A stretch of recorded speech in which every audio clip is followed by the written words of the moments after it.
C'est l'heure du coup de feu dans le restaurant 2 étoiles de Thierry Marx. Ce jour-là, dans son menu dégustation, les clients ont le choix entre un pigeon caramélisé,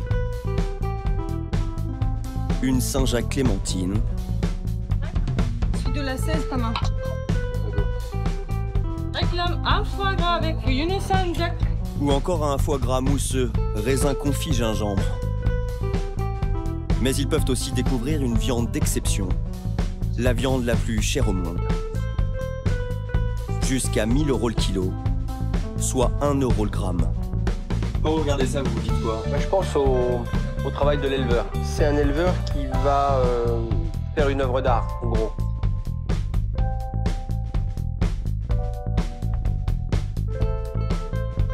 Il n'y a pas besoin de couteau. Hein.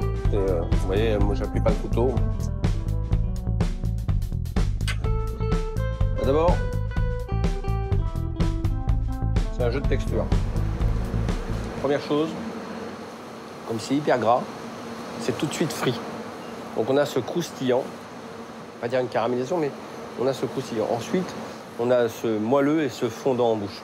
Vous voyez, la viande a disparu parce qu'on a fondu complètement. Cette viande haute couture, qu'il relève avec une sauce secrète, c'est du bœuf de Kobe. Elle vient du Japon. Thierry Marx peut la mettre à sa carte depuis juillet dernier. Mets-le là. Car avant, les autorités nippones refusaient de vendre à l'étranger ce que le pays considère comme un trésor national. À 9600 km de Paris, à 1 heure de Kobe au Japon, Kyuko Tanaka commence sa journée à 5 h du matin. Il est éleveur.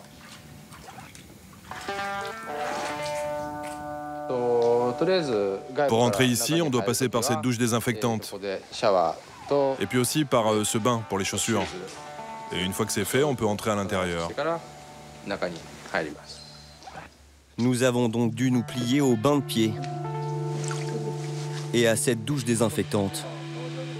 Monsieur Tanaka nous a aussi imposé d'arriver au Japon 1 semaine avant le début du reportage. Une quarantaine pour éviter tout risque de contamination de ces vaches. C'est la première fois depuis 3 ans que l'on fait visiter cette ferme. On vous la fait visiter de manière exceptionnelle. Nous n'avons pas eu le droit non plus de nous parfumer. Rien ne doit perturber la routine, le bien-être de ces joyaux sur pattes. Monsieur Tanaka possède l'un des plus grands élevages du pays. 200 bêtes, réparties dans 4 hangars, comme celui-là. À première vue, ces vaches noires ressemblent à n'importe quelle autre vache. Elles pèsent en moyenne 600 kilos. Elles sont surtout toutes issues de la même race, de la même région. On les appelle les Tajima. Mais pour Kyuko Tanaka et son père Yunpei, éleveur depuis 48 ans.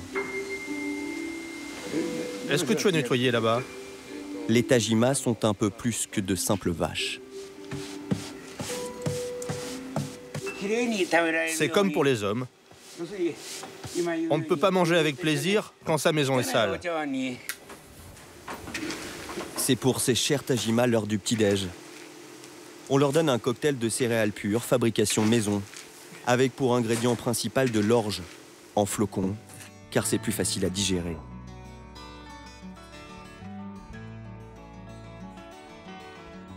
Le jour se lève sur la région de Hyogo, au centre-ouest de l'archipel. Avec Madame Tanaka, 68 ans, ils sont 3 à plein temps à se partager le travail de la ferme. Dans le rôle de l'ambianceur ce jour-là, le fils Kyuko.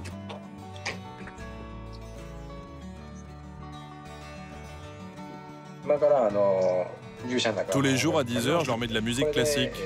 C'est pour les détendre.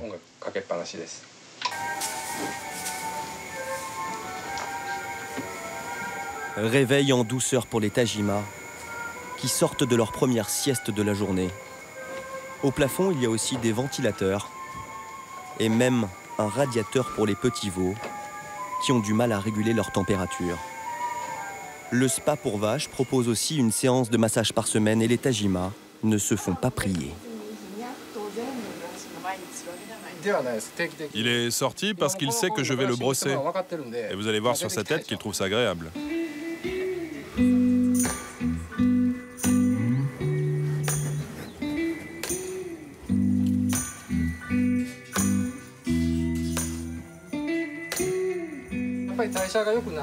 C'est bon pour son métabolisme, pour son estomac.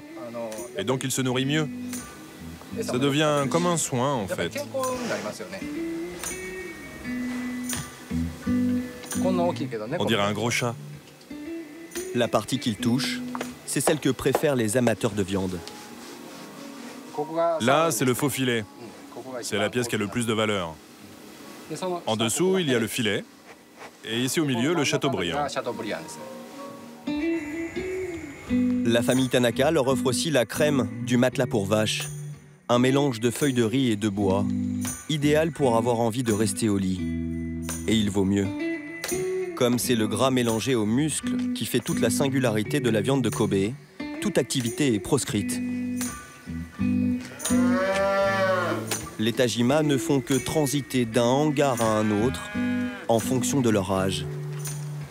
Seuls les veaux ont le droit de profiter de l'air libre dans ce petit enclos. L'amour que la famille Tanaka porte à ses Tajima a souvent été récompensé. Ça, c'est ma dernière médaille. Une médaille offerte cette année par l'empereur en personne pour saluer le travail d'une vie. Tout a commencé dans les années 60. Yunpei a 26 ans quand il vend sa première vache. Après, il se présente à des concours. Il en gagne plusieurs avec son fils Kyuko, jamais très loin derrière lui. Aujourd'hui, c'est Yuninji qui tient presque la même pose. Tu veux devenir éleveur? Son petit-fils a 6 ans et pour l'instant d'autres rêves en tête. Il aime beaucoup le baseball. Et si c'est cette voie qu'il choisit, là c'est très bien. Si on n'aime pas ce travail, on ne peut pas le faire.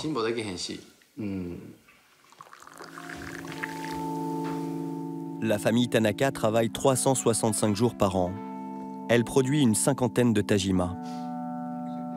Mais seulement la moitié accédera à l'appellation suprême, le label bœuf de Kobe.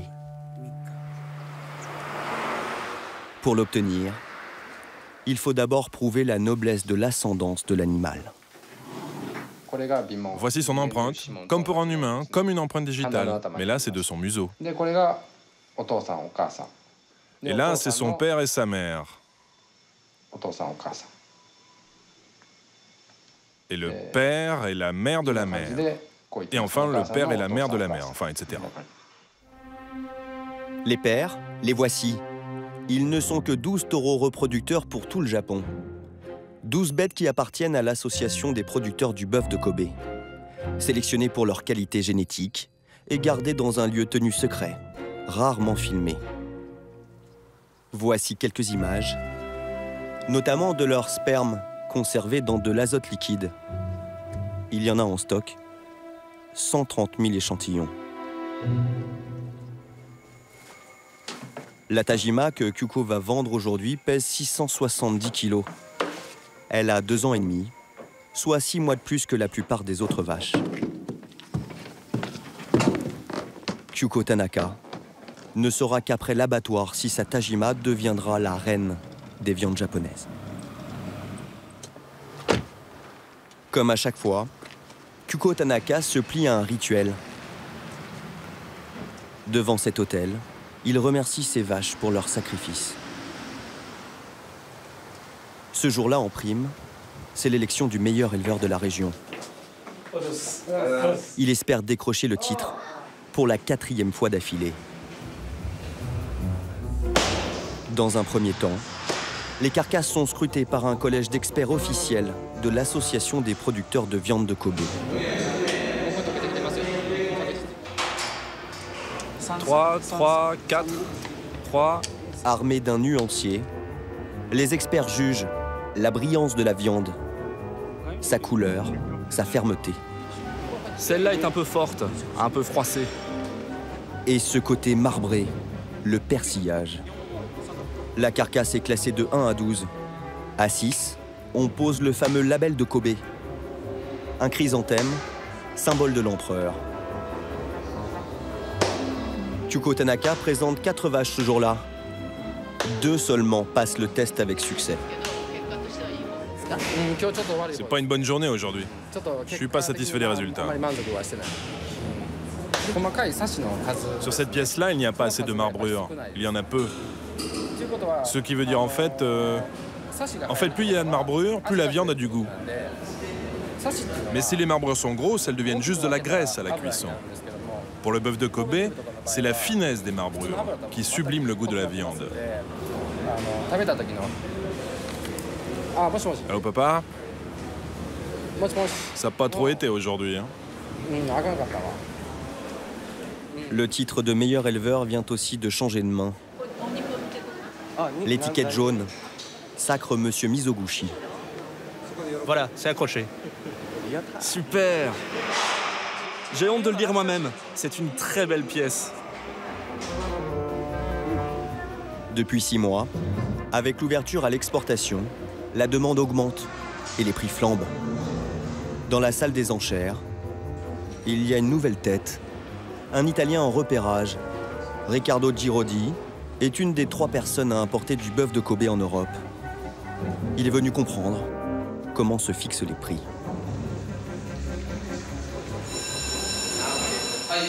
Voici le premier lot, numéro 1318. Commençons les enchères. Mise à prix au kilo pour l'éleveur, 14 €. À l'aide de cette télécommande que les acheteurs prennent soin de dissimuler sous les tables, les enchères montent à 21 € le kilo, soit 7 500 € la carcasse. Suivant.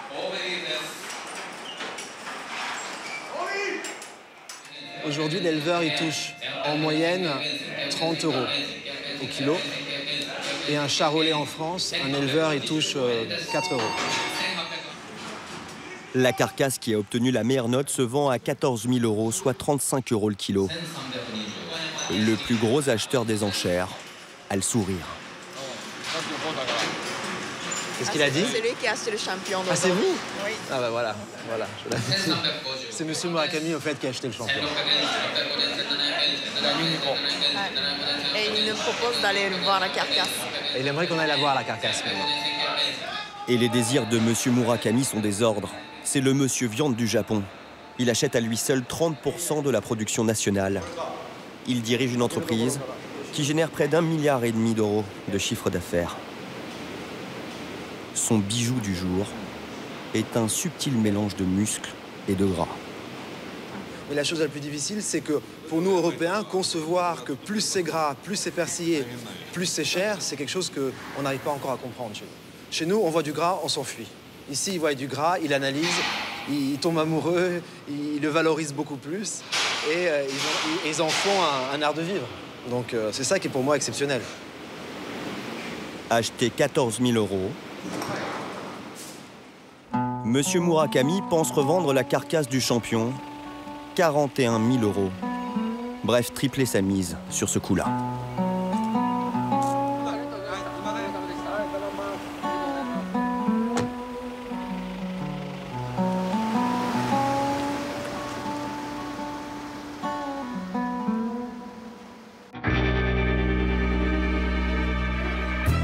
L'an dernier, 4 600 bêtes ont été vendues. Le quota d'exportation a été fixé à 1000 têtes.